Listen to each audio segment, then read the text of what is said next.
এজন্য প্রিয় দেশবাসী, এই সকল পরিস্থিতি সামনে রেখে ইসলামী আন্দোলন ইসলাম, উম্মাহ এবং রাজনীতির বৃহৎ স্বার্থ চিন্তা করে ইসলামী আন্দোলন দেখেছে এখানে থাকার কোনো মানে নেই, ইসলামী আন্দোলন সরে এসেছে। আমাদের কর্মী যারা আছেন তাদেরকে আমি অনুরোধ করব, আহ্বান করব, আসেন ইনশাআল্লাহ আমরা যে আদর্শের উপর আছি সেই আদর্শ নিয়ে আমরা রাজনীতিতে এগিয়ে যাব।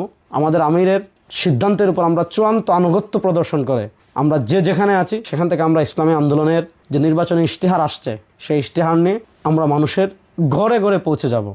আসসালামু আলাইকুম ওয়া রাহমাতুল্লাহ। 2024-এর বিপ্লবের পর ইসলামী আন্দোলনের মুহতারাম আমির পীর সাহেব চরমোনাই চেয়েছিলেন বাংলাদেশের প্রত্যেক মানহাজের লোকজন, বিশেষ করে ইসলামপন্থী যারা আছে, যার যার আকীদা বিশ্বাস আপন জায়গায় রেখে নির্বাচনকালীন একটা সমঝোতা, যাতে ইসলামী ভোটগুলো সব এক বাক্সে আসে। এটার পক্ষে পীর সাহেব চরমোনাই অনেক পরিশ্রম করেছেন, সারা দেশে সফর করেছেন। এটা পুরোপুরি হাইপ উঠেছিল বাংলাদেশে ইসলামপন্থার পক্ষে। প্রশ্ন হলো, কেন ইসলামী আন্দোলন বাংলাদেশ সমঝোতা থেকে সরে এসেছে, একক নির্বাচনের সিদ্ধান্ত নিয়েছে? এগুলোর উত্তর যদি আমি বিস্তারিত দেই তাহলে এটা বাংলাদেশের ইসলামপন্থার জন্য এবং ইসলামী রাজনীতির জন্য একটা বিব্রতকর এবং মানুষের মধ্যে একটা ইসলামপন্থী রাজনীতি নিয়ে একটা অবিশ্বাস তৈরি হবে। তারপরেও কিছু কথা আমি বলি। সমঝোতা মানে কি? সবাই মিলে সিদ্ধান্ত নেবেন, সবার সিদ্ধান্তে যাকে যেখানে ফায়সালা হবে সে সেখানেই নির্বাচন করবে, এটাই তো সমঝোতা। এখানে প্রথম বিপত্তিটা বেঁধেছে যখন তফসিল ঘোষণা হলো মনোনয়ন সংগ্রহ করা কেন্দ্রিক। দেখা যাচ্ছে জামাতে ইসলামী প্রথমে কাউকে না জানিয়ে কয়েকজন ফরম তুলল, সিরাজগঞ্জে তুলেছে, আরও পাবনায় তুলেছে, আরও কিছু জায়গায় তুলেছে। ওই দিনে পীর সাহেব চরমোনাই আব্দুল্লাহ মোহাম্মদ তাহের স্যারকে দেখতে গিয়েছেন, তিনি অসুস্থ ছিলেন। তাকে যখন বললেন যে ভাই এগুলা কি, বলছে এটা আমাদের সেন্ট্রালি সিদ্ধান্ত না, একজন আবেগে করে ফেলেছে, আমরা সম্মিলিতভাবে সিদ্ধান্ত নেওয়ার পরই মনোনয়ন তোলা হবে। কিন্তু দেখা গেল পরের দিন ব্যাপক হারে জামাতে ইসলামের এরা কী করলো, মনোনয়ন তুললো। এমনকি তাদের পেজেও তারা বলল যে এতজন কি করেছে, মনোনয়ন ফর্ম তুলে ফেলেছে, 200 কতজন সম্ভবত। তখন ইসলামী আন্দোলনও সারা দেশে নির্দেশনা দিয়েছে যে আপনারা আপনাদের মনোনয়ন, আমাদের প্রার্থীরাও ব্যাপক হারে কী করেছে, মনোনয়ন তুলেছে। মনোনয়ন যখন তোলা হয়েছে তো স্বাভাবিকভাবেই এর পরবর্তী ধাপ হলো যে তুলে ফেলেছে সবাই, যাকে সিলেক্ট করা হবে সে সবাইকে নিয়ে মনোনয়ন জমা দেওয়া হবে। এখন সিলেক্ট করতে হলে তো লিয়াজু কমিটির মিটিং লাগবে, সিদ্ধান্ত নিতে হবে। এই লিয়াজু কমিটির মিটিং নানা কারণে আজ না কাল, কাল না পরশু, পরশু না তরশু, এইভাবে পিছানো হয়েছে। তো দেখা যাচ্ছে পিছাতে একটা বৈঠক হয়, এই বৈঠকে একটা সিদ্ধান্ত হয়, পরের বৈঠকে দেখা যায় আগের সিদ্ধান্তকে আবার খণ্ডন করা হয়, আবার সিদ্ধান্ত, এইভাবেই চলেছে। মধ্যভাগে সবচেয়ে দুঃখজনক যে ঘটনাটা ঘটেছে সেটা হলো, আপনি 8 দলের সমঝোতায় আছেন, এখানে যদি অন্য কাউকে যুক্ত করতে হয় তাহলে আপনাকে সবাইকে নিয়েই করতে হবে, সিদ্ধান্তটা সবাই মিলে নিতে হবে। এনসিপিকে নেবেন, সবাই মিলে সিদ্ধান্ত নেন, কিন্তু দেখা যাচ্ছে এখানে একক সিদ্ধান্তে এনসিপিকে আপনার এখানে যুক্ত করা হয়েছে।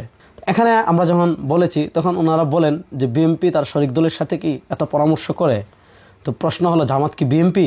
আর ইসলামী আন্দোলন কি বিএনপির অন্যান্য শরিক দলের মতো, বা আট দলের সাথে যে দলগুলো রয়েছে সেগুলো কি বিএনপির অন্যান্য শরিক দলের মতো, যেগুলো নাম সর্বস্ব সংগঠন, তৃণমূলের কাজ নেই, এরকম তো না। তো দেখা গেল এনসিপিকে নেওয়া হলো একক সিদ্ধান্তে এবং ওনাদের মতো করে এনসিপিকে ওনারা 30টা আসন ছেড়ে দিয়েছেন। এবং পরবর্তীতে লিয়াজু কমিটিতে যখনই বসা হয় দেখা যাচ্ছে এমন বেশ কিছু আসন আছে যেখানে ইসলামী আন্দোলন প্রার্থীও স্বাবলম্বী, আবার সাংগঠনিক কাজও খুবই ভালো। দেখা যাচ্ছে এই আসনগুলো ওনারা এনসিপিকে দিয়ে দিয়েছেন। এখন এই আসনগুলো নিয়ে আলাপে আসলেই কথা একটা, এটা এনসিপিকে দিয়ে দেওয়া হয়েছে, এটা নিয়ে কোনো আলাপ করা যাবে না। তো এটা তো সমঝোতার মানে শারঈ দিক আপনি বলেন, অর্থাৎ ন্যূনতম শরিয়ার সাথে যাদের সম্পর্ক আছে, ইসলামের সাথে সম্পর্ক আছে, এই কাজে বৈধতা আপনি কেমনে দিবেন? যে আপনি একক সিদ্ধান্তে নেবেন, একক সিদ্ধান্ত দিয়ে দিবেন, তাহলে এটা সমঝোতা থাকে? সবচেয়ে বড় কথা হলো এখানে এত অতি রাজনীতি করা হয়েছে। যেমন আমি আপনাদেরকে আরেকটা উদাহরণ দিই। পীর সাহেব চরমোনাই জামাতের শীর্ষ নেতৃবৃন্দের সাথে বসেছেন, যখন 8 দলীয় বিভাগীয় সমাবেশগুলো শেষ হলো, তফসিল ঘোষণা হলো, তো পীর সাহেব চরমোনাইকে ওনারা বলেছেন যে আপনারা তো জরিপ করেছেন, আপনাদের কোন কোন আসনে কাজ ভালো আছে, কোন কোন আসনে কাজ খারাপ আছে, এগুলার তালিকা আপনারা আমাদের কাছে দেন। সেটা আমরা পাঠিয়েছি। আমি পীর সাহেব হুজুরকে তখন বলেছিলাম যে এটা দেওয়ার দরকার নাই। হুজুর বলেছেন না, আমরা ওয়াদা দিয়ে আসছি, অবশ্যই দিতে হবে, ওয়াদার দাম অনেক বড়, দেওয়া হয়েছে। তো আমরা এই যে দিয়েছি, এটা কিন্তু আসন চাওয়া না, এটা ওনারা চেয়েছেন জরিপটার জন্য দেওয়া হয়েছে। কিন্তু আমরা দেওয়ার পরে আমার দেশে নিউজ হলো যে জামাতের কাছে ইসলামী আন্দোলন এতটা আসন চেয়েছে। প্রশ্ন হলো, আমরা যে জরিপটা দিলাম এটা আসন চাওয়া না, আপনারা চেয়েছেন যে আমাদের জরিপটা দেখতে, এই জন্য দেওয়া হয়েছে। তো প্রশ্ন হলো, এটা আমার দেশের কাছে যায় কেমনে? আর আমার দেশ কিভাবে নিউজ করে যায় এতটা আসন জামাতের কাছে ইসলামী আন্দোলন চেয়েছে? এই পলিটিক্সটা শুধু ইসলামী আন্দোলনের সাথেই করা হয় নাই। দেখা যাচ্ছে বাংলাদেশ খেলাফত মজলিস, নিজাম ইসলাম পার্টি, সবাই থেকে বলা হয়েছে যে আপনারা কোন কোন আসনে কাজ ভালো, এই তালিকাটা দেন। সবাই দিয়েছে, তারপর সম্মিলিতভাবে নিউজ করা হয়েছে যে জামাতের কাছে 273-75টা আসন চায় শরিকরা। অর্থাৎ এই হাইপটা মিডিয়াতে এইভাবে তৈরি করা হয়েছে। তো এরপরে যখন এনসিপিকে নেওয়া হলো, তো এনসিপিকে নেওয়ার পর আমরা দেখলাম একটা অবিশ্বাস্য পরিবর্তন। সেটা হলো কি, আপনারা জানেন যে এনসিপি আমাদের যে মৌলিক যে দাবি আছে যে ইসলামের পক্ষে, ইসলামের বাক্সগুলো এক কাতারে আনা, এনসিপি এই থিমকেই ধারণ করে না। অর্থাৎ এনসিপি কখনো রাষ্ট্রীয়ভাবে ইসলাম প্রতিষ্ঠা, আমরা ক্ষমতায় গেলে বিচার করব ইসলাম অনুযায়ী, আমরা ক্ষমতায় গেলে সংবিধানে কোরআন বিরোধী যত ধারা আছে সব বাদ দেব, আমরা ক্ষমতায় গেলে অর্থনীতিকে ইসলাম অনুযায়ী সাজাবো, আমরা ক্ষমতায় গেলে ইসলাম বিরোধী যত আইন আছে সব বাতিল করব, রাষ্ট্রকে শরিয়ার আলোকে গঠন করব, এই থিমের সাথেই এনসিপি এক না। এবং এনসিপির স্পষ্ট কথা হলো এটা কোনো আদর্শিক জুটি না। এইরকম যখন দূরত্বগুলো তৈরি হয়েছে, তখন দেখা যাচ্ছে ওনাদের কথা হলো ইসলামী আন্দোলন কত আসনে নির্বাচন করবে সেটা তাদের নির্বাহীতে যে সিদ্ধান্ত হয়েছে ওইটাই, এবং ইসলামী আন্দোলন কোন কোন আসনে নির্বাচন করবে তাদের নির্বাহীতে যে সিদ্ধান্ত হয়েছে ওইটাই। তারা যতটা বলবেন এতটাই আপনি, তারা যে আসনে বলবেন এতটাতেই আপনি। এবং তারা এনসিপিকে যে আসন দিয়ে দিয়েছেন, পৃথিবী উল্টে যাবে, সূর্য পশ্চিম দিক থেকে উঠে যাবে, এনসিপিকে দেওয়া কোনো আসন ফেরানো যাবে না। তো এখন দেখা যাচ্ছে আপনি যদি এই আচরণগুলো করেন যে আপনি যেখানেই বলবেন আমি ওখানেই নির্বাচন করব, আপনি যে আসনে বলবেন ওই আসনেই নির্বাচন করব, আপনি এনসিপিকে যেতগুলো দিয়েছেন এগুলো নিয়ে কোনো আলাপই করা যাবে না। এবং আরেকটা কথা বলি, আরেকটা তথ্য দেয় আমাদের, পিশাব চরমোনাই ওনাদেরকে জিজ্ঞাসা করলেন যে আমরা কত আসনে নির্বাচন করব, কি এগুলো সব জানতে চাচ্ছেন, আপনারা কত আসনে নির্বাচন করবেন। ওনারা বলেছেন এটা সিক্রেট, বলা যাবে না। তারপর পিশাব চরমোনাই যখন একটু রাগান্বিত হয়েছেন যে আমাদের সমঝোতা, আপনারা কত আসনে নির্বাচন করবেন না এটা জানতে পারবো না, এটা কোন ধরনের কথা, তখন ওনারা বলেছেন আমাদের 172টা আসন আছে, এই 172টা আসন নিয়ে কোনো কথা বলা যাবে না, যদি কিন্তু তবে ছাড়া এই 172টা ওনারাই, বাকিগুলোতে আপনারা কি করবেন, সমঝোতা করবেন। এই হলো সমঝোতার হালাত।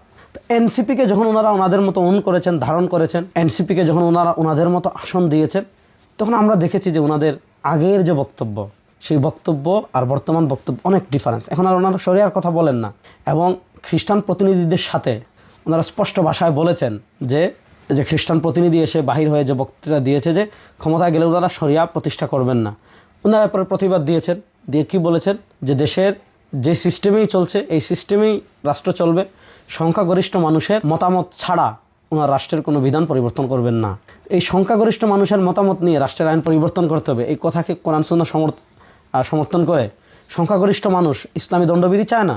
আমাদের দেশে যারা পলিসি মেকিংয়ের জায়গায় আছে তারা কখনো ইসলামী দণ্ডবিধি চাইবে না, যে চুরি করলে, কেউ রাষ্ট্রের টাকা চুরি করলে, দুর্নীতি করলে, দেশের টাকা বিদেশে পাচার করলে, ব্যাংক ডাকাতি করলে, শেয়ার বাজার ডাকাতি করলে ইসলাম তার শাস্তি দিচ্ছে হাত কাটা, এটা তারা কখনো চাইবে না। তারা কিসাস চাইবে না, তারা হুদুদ চাইবে না, তারা তাজিরাত চাইবে না, তারা ইসলামী অর্থনীতি চাইবে না, তারা ইসলামী দণ্ডবিধি চাইবে না। কারণ ইসলামী দণ্ডবিধি থাকলে তারা দেশকে খেতে পারবে না, চুষে খেতে পারবে না, বিদেশে টাকা পাচার করতে পারবে না। তাহলে আপনি তারা চাইবে না যারা পলিসি মেকিংয়ের জায়গায় আছে, আপনি কি তখন এটা মেনে নেবেন? এটাই কি ইকামতে দিন? আর এটা কি ইসলামী শরিয়া? আর এটা কি ইসলাম?